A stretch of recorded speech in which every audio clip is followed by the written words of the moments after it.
So this is the 1640 Hrs GMT edition of the Baby Angel Geronimo editions of KhoodeelaarTV Television Channel, Part A, timed at 1640 hours GMT, London within quotation marks UK, Monday 6th of February 2023. This is the day which is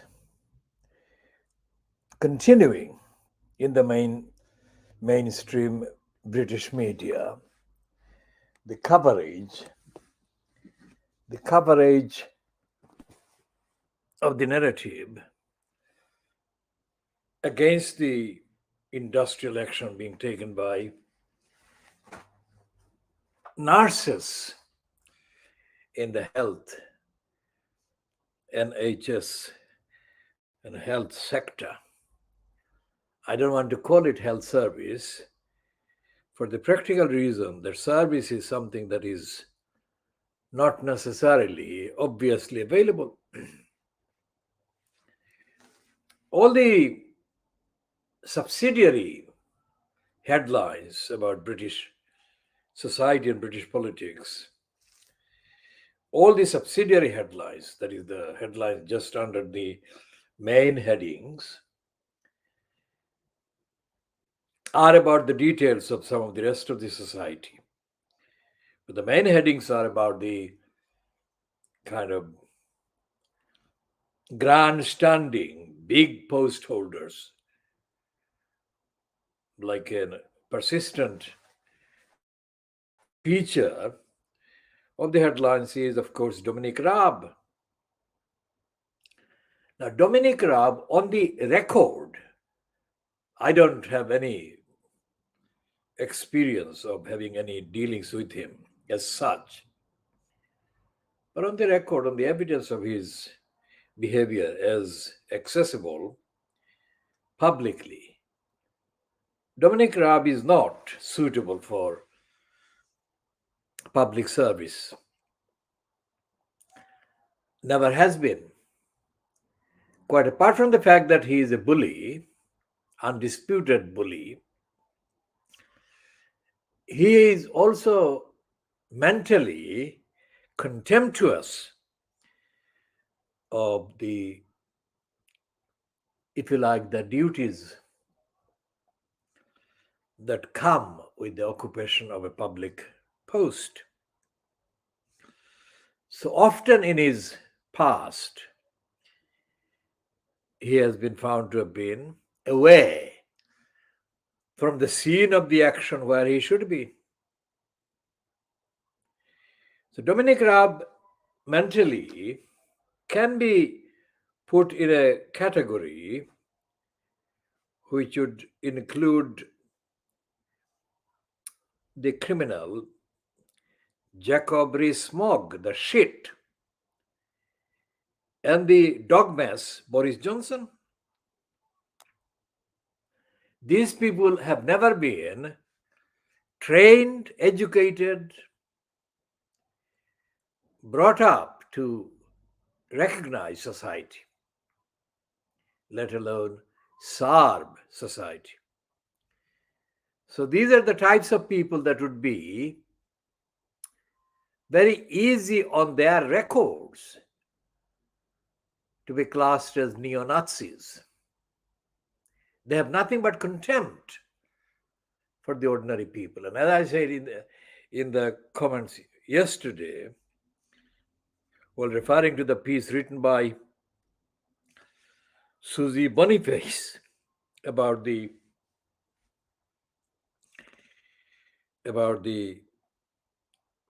mummified body of the 38-year-old Laura Wynnum in Surrey, that the Nazis didn't bring about Holocaust or carry out the Holocaust dramatically in one piece.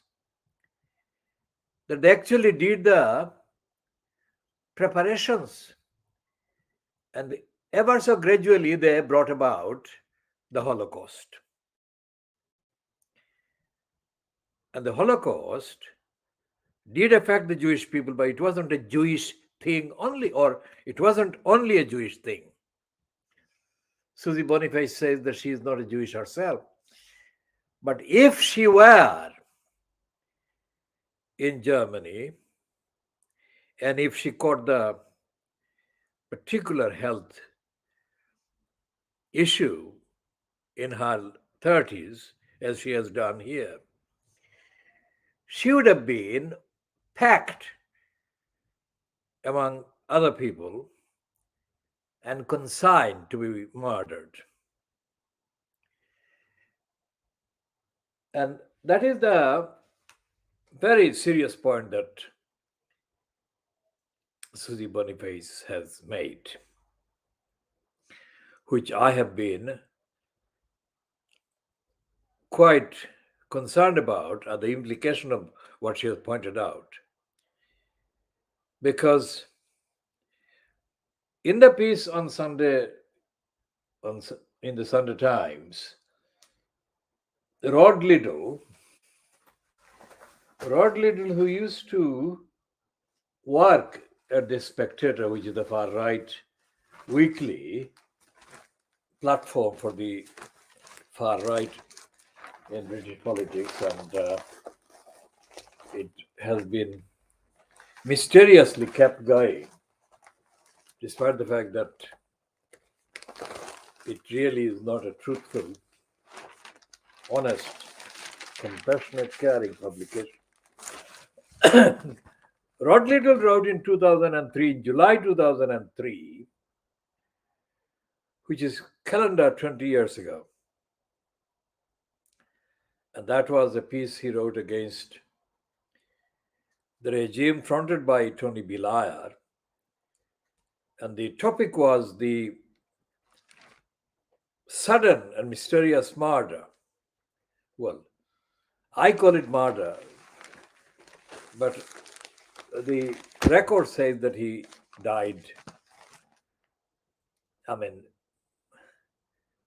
of the scientist David Kelly. And Rod Liddell wrote the piece in the Spectator in July 2003, defending Andrew Gilligan. It was Andrew Gilligan who had used the phrase sexed up, the Iraq dossier, sexed up by Blair's regime, and it is without any doubt something that was produced by Alistair Campbell. Because Campbell and Blair wanted a pretext to attack Iraq and to murder Saddam Hussein, etc., etc. Now, this is more than 20 years since the liars, Blair and Alistair Campbell, etc., and over in the USA, George W. Bush, the murderer. It's been more than 20 years, and they have not found any evidence. 20 bloody years, and they have not found any evidence of any weapons of mass destruction, either in Iraq or anywhere else. With the news today, well, newspapers this weekend and today being dominated in the popular end by the pedophile Sasha Walpole. The pedophile Sasha Walpole is not being described as a pedophile, whereas running parallel to that theme is Gary Glitter, whose bail hostel was kind of stormed by a number of protesters. He's a pedophile. But Sasha Walpole is being celebrated, feted by the Sun, and respectfully treated by the Times, because she well, she had sex with an underage boy. So that is the point that I'm making. This doesn't need detailed comparative analysis. Now, going back to Roglido, he says that the poor individuals, single moms and others, who are going through very difficult times, cost of living and poverty, he says that his heading says that no one wants to see a young mom without gas. Then he says, but I'm not sure I want to pay her bill. Now, that is a very corrupt, cruel, dishonest sentence. I'm not sure I want to pay her bill. He is not sure he is going to offend people by saying, I don't want to pay her bill. He says he is not sure. He's coming across ever so gentle. Just like the Nazis, who, according to Susie Boniface's interpretation, which I accept, many of the parents in the eugenics aspect of the Nazis program, many of the parents of the children that are likely to be disabled and so on, many of the parents were encouraged to offer their children for murder, mass murder. Now, if you look at the last, let's say I have been studying the British state at every level. I've been studying it for longer than I can describe in a broadcast like this. Well, when I say the British state, I also include the other states, parallel states. And there is one very serious flaw, a deadly defect inherent in the operation of the states today, and it has been for the last, well, I would say 200-300 years, going by the records. When the Sun on Sunday carries the piece by Zara Alina's aunt,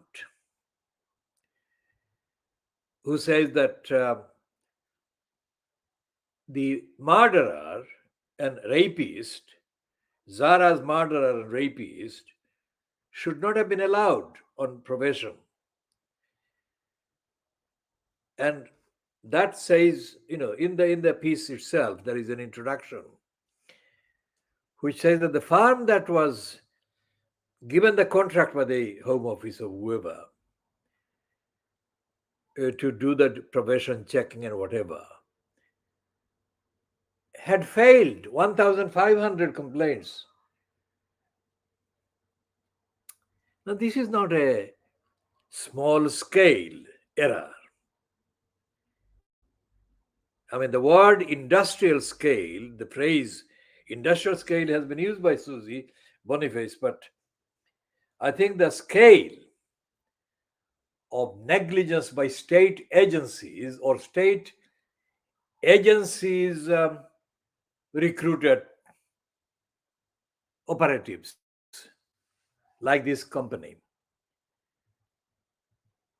the extent of their negligence, the extent of their failures, and the persistent extent of their brazen contempt for the very people whose welfare, safety they are supposed to uphold and look out for. the extent of all of it is so big, so widespread, so high, that industrial scale would be an inadequate phrase to express the extent of the widespread negligence pervading the local state. Now, local state is bigger. Local state is bigger, by far the biggest aspect of the UK state than any UK central government departments. Why? Because the local states are the locally cited, locally based, locally quote licensed agents and agencies of the agenda of the central government state. The central government has got hardly any direct contact with the ordinary people, except in the case of the deprivation, want, and poverty creation, or DWP. But the DWP's contacts with ordinary people, the claimants, are not about benefiting the claimants. These are contacts to torture them, to traumatize them, to torment them, to make them feel small, to disentitle them. And this is the intention that the Nazis had in the years, as Susie Boniface implies, in the years leading up to and before the Holocaust itself was brought on. And she says that there were fascists in the UK at the time. Of course there were. And fascists, Nazis, have not disappeared from Britain. British politics. What is British politics? And who are the Nazis? It is the Nazi propagandists. Rod Liddell is not Goebbels, Joseph Goebbels, but he represents the very same thing as Goebbels wanted to be represented and did represent in a massive way. Now, Rod Liddell and Jeremy Clarkson, Clarkson went out of his way to desperately condemn Meghan Markle and incite people to do their worst against her. That was devaluing, denying the humanity of the target, which is Meghan Markle, denying the humanity of this woman. Exactly what the Nazis did. Denying the humanity of all these classes and groups and backgrounds of people that the Nazis demonized, devalued, and defamed. And by the time the bigger project came into operation, nobody noticed, and nobody was left there to protest, let alone to stop the Holocaust. And the crystal night, the night of the broken glasses or breaking glasses, crystal Nacht. Well, I'm adding some bits here. But essentially, the point I want to make about that particular piece by Susie Boniface is that she is the only one who has, even to that extent, limited though it is, she's the only one in Fleet Street that has done that piece. Now, it's not her alone that has to do it. Every single journalist, every single columnist, every single writer, every single reporter in the UK today has the duty to do what she has done and to do more. So the Nazis are stopped. It is not being woke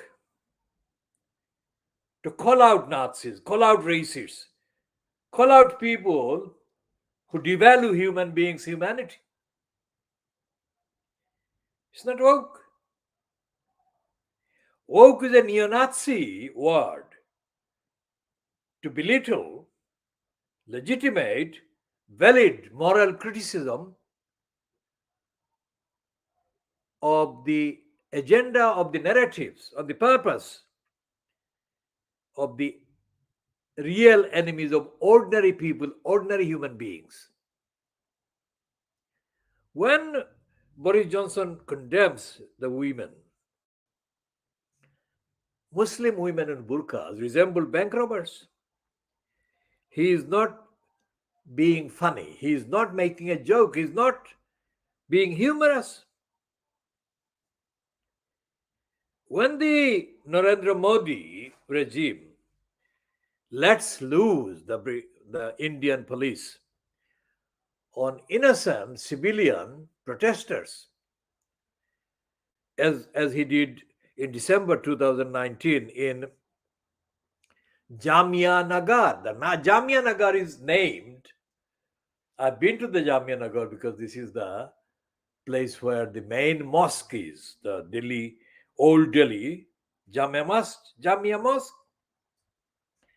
Now, the Jamia Nagar is, by definition, a place where the demography consists of majority Muslim people. Now, there was a protest against the citizenship within brackets amendment act that was passed in December 2019 by Modi. Now, that was the piece of legislation that replaced the 1955 Citizenship Act, Indian Citizenship Act. Now, what that meant was that it completely altered the Constitution of India. And it destroyed the India that was, let's say, declared the Republic on the 15th of August 1947. The BJP, the RSS, and Modi have destroyed the India. And the India that is now in existence is not the India that was created in August 1947. In passing, I would remind Imran Khan in next door Pakistan that Imran Khan's main slogan, Haque The Vedh, is spot on, absolutely correct. But the contents of the agenda to bring about the realization of the Haque The Vedh that Imran Khan has delivered so far, these contents are equivalent to about 2% of what should be done. And the 98% of the rest of it that is not contained in the Haque The Vedh statements that Imran Khan and others of the Pakistan Tehreek-e-Insaf have made so far includes India. The Republic of India that was created in August 1947 and the India that has been destroyed and the India that has been under construction with the BJP, RSS, and other Hindutva fascists being in power for the last, what? Since 2014.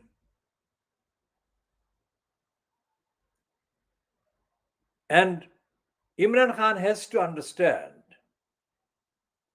that morality and universality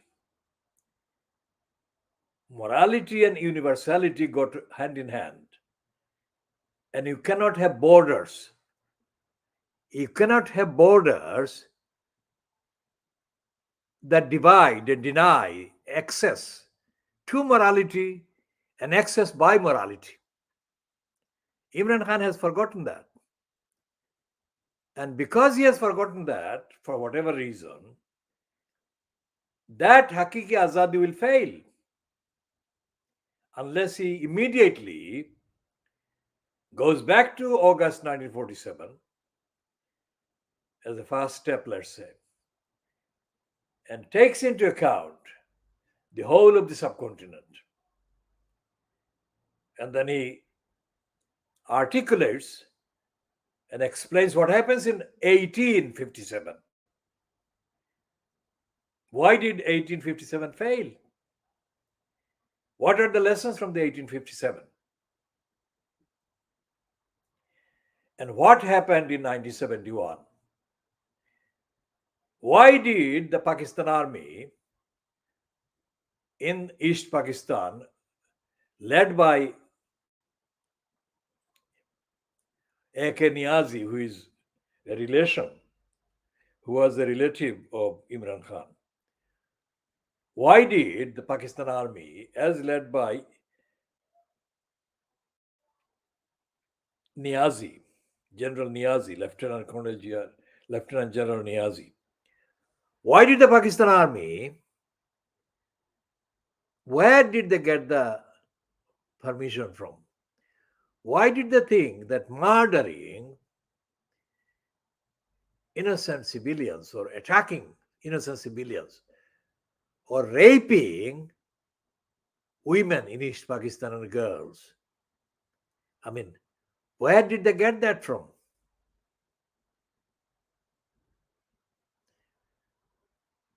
The, the Pakistan army wasn't Hindu. It wasn't Brahmin. It wasn't RSS. So what was the difference between the Pakistan army raping East Pakistani women and girls and the RSS and the BJP? The whole program, the entirety of the program 1971, Pakistan Army, has to be extensively, urgently, openly disowned, condemned by Imran Khan and by the Pakistan Insaf, Tehreek-e-Insaf. Not being left to Nawaz Sharif or Zardari or whatever. Imran Khan, if he actually is genuine in his claim that he is the leader or he is leading the real movement for Hakiki Pakistan, then it is up to him to fully account for 1971, not leaving it with some kind of commission or whatever. Imran Khan has by now, known and heard enough about the atrocities, the crimes committed by the Pakistan army in East Pakistan, for Imran Khan to stop pretending that he doesn't know enough. There is nothing new that he could possibly need to know. I have said for the last, years since Imran Khan got into the post of power, I've said the main thing that he must apologize. He must apologize to the people, the absolute majority of the people of East Pakistan, including me. We were civilians. And we were made to feel threatened by the Pakistan army, which was claiming to be the army of our country. How the fuck? How the fuck? Imran Khan has no excuse. He must apologize unconditionally. And then he must start two things. One is to round up those criminals who are still alive anywhere, who did anything to attack the people of East Pakistan in the name of so-called Pakistan. Round them up and start the proceedings against these criminals. And give a manifesto commitment to pass the necessary legislation, bring every single one of those criminals to book. And then he starts paying full and adequate compensation to all the survivors of the attacks by Pakistan Army. All the survivors in East Pakistan of the attacks by the Pakistan Army. That is where Haqiqi Azadi will begin to be seen, the test of. Not Haqiqi Azadi talking about Nawaz Sharif. Nawaz Sharif and his Sharif gang and the Zardari gang, these are peanuts. Series of crimes against humanity were committed by the Pakistan Army against the people of East Pakistan. Imran Khan has no place to hide. He can't just blame Nawaz Sharif for corruption. It's nothing new. The biggest corruption was the attacks on the people of East Pakistan by the Pakistan Army. That was the biggest corruption, biggest looting. So this is not the first time. So we shall be continuing in due course later, not necessarily in this edition, but this is part of the theme. Whatever grandstanding statements Imran Khan is making in Pakistan this week will not matter unless he comes across as amounting to becoming a real leader. And that is only possible by his expressing solemn, unconditional regret and apology for all the people of East Pakistan who were attacked by the Pakistan Army in the name of Pakistan in 1971. Imran Khan has got a fetish. Imran Khan is completely fucking stupidly obsessed with the Awami League. The Awami League is not the people of East Pakistan. Never has been. Awami League is only one political brand. It's not the people of East Pakistan. So Imran Khan has to get off from the Awami League. And I'll tell him constitutional law. He can check any constitutional lawyer anywhere on the face of the earth. And I assert this. The Awami League had no mandate. The Awami League never sought any mandate for the people of East Pakistan on behalf of the people of East Pakistan, from the people of East Pakistan, to do anything. The Awami League did not seek the mandate in the formal constitutional law way that it could seek the mandate. That was in the December 1970 Pakistan general election. There was nothing.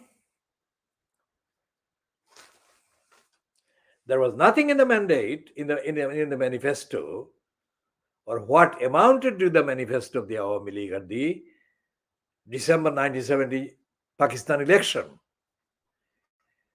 that suggested, let alone expressly said, it didn't expressly say it. It didn't expressly say it, could not expressly say it. Legally, constitutionally, it would be treason. It could not say that it would declare armed struggle against Pakistan. Because if it did, note this, what I'm saying. If it did in the manifesto for the election in December 1970, then immediately the Awami League would be leaderless, because all its leaders would be put in prison and charged with treason. And what would happen? Not even India could question that, because that would be, in international law, legitimate action by the state of Pakistan. So Imran Khan is completely mistaken when he makes exaggerated references to the Awami League. It shows his ignorance. Let him go to East Pakistan, or let him talk to the people of East Pakistan, and let Imran Khan find one single person from 1970 or 71 who would give him any evidence that says that the Awami League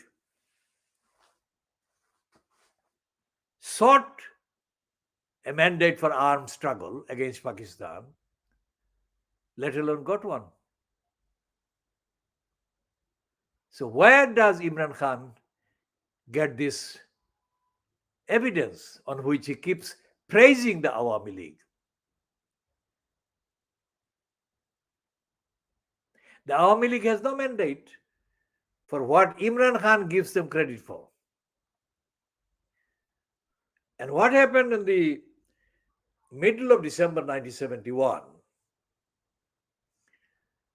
was that Indira Gandhi, then in post as Prime Minister of India,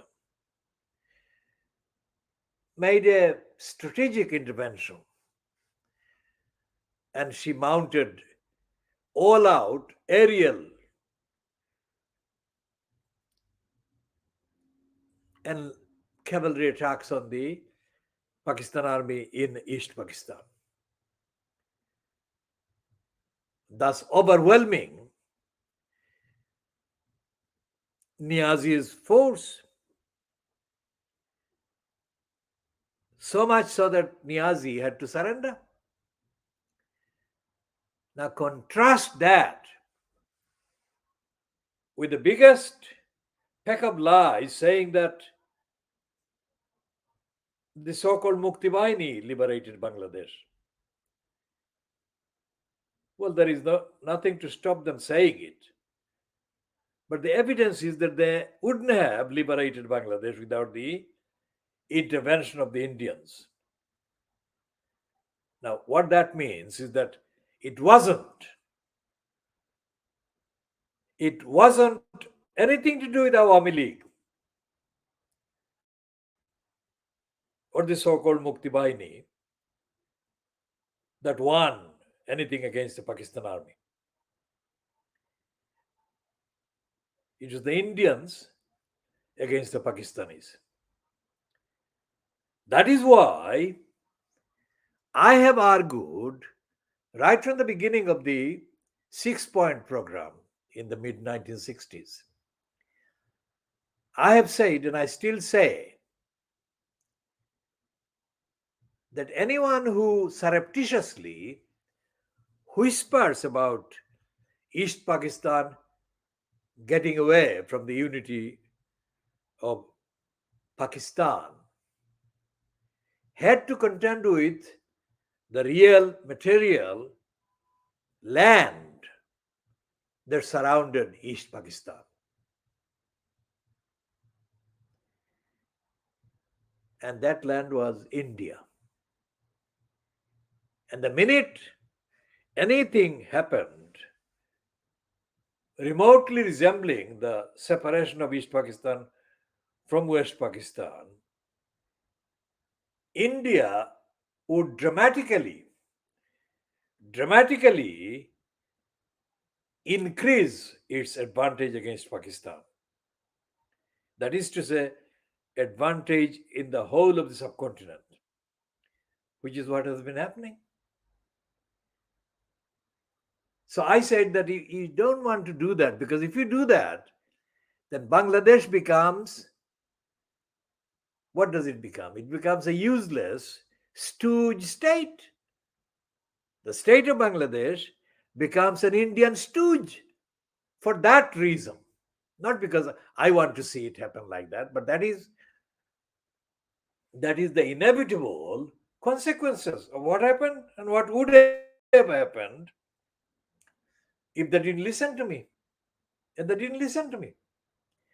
I said the true independence of a country, call it Bangladesh, call it India, call it Pakistan, the true independence of a country depends, entirely depends on the physical ability to operate itself independently of anyone else. Bangladesh is not only not that, Bangladesh is completely silenced by India, even when it comes to what I said about the Citizenship Amendment Act 2019. Sheikh Hasina, Sheikh Hasina, whom Imran Khan has got more regard for than she deserves, Sheikh Hasina has been absolutely silent about India's citizenship amendment legislation. Now, why is that important? Because it's not about the Indian citizenship. Think about that. This act is about Bangladesh. That act is actually incorporating Bangladesh as part of India. Is that what the Awami League wanted? Is that what Sheikh Mujib wanted? But that's what is happening. Because if you look at the actual details of the Citizenship Amendment Act, it talks about the place of birth. Now, every single Muslim in India, according to that act, is not an Indian born Indian, but is a Pakistan or Bangladesh born Indian. So the citizens of Bangladesh and citizens of Pakistan and of Kashmir, of course, are owned by the Brahmins, by the BJP, by the RSS. So where is Bangladesh? Independent Bangladesh? It doesn't exist, because India can invade and take over Bangladesh by claiming that all these bogus citizens calling themselves Indians are actually Bangladeshis. So all kinds of terrorist activities, whatever, can be traced back to Bangladesh.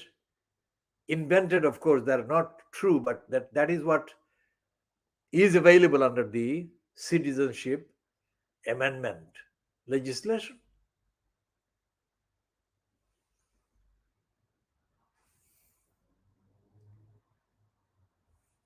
So we shall be ending this part A, after 44 minutes.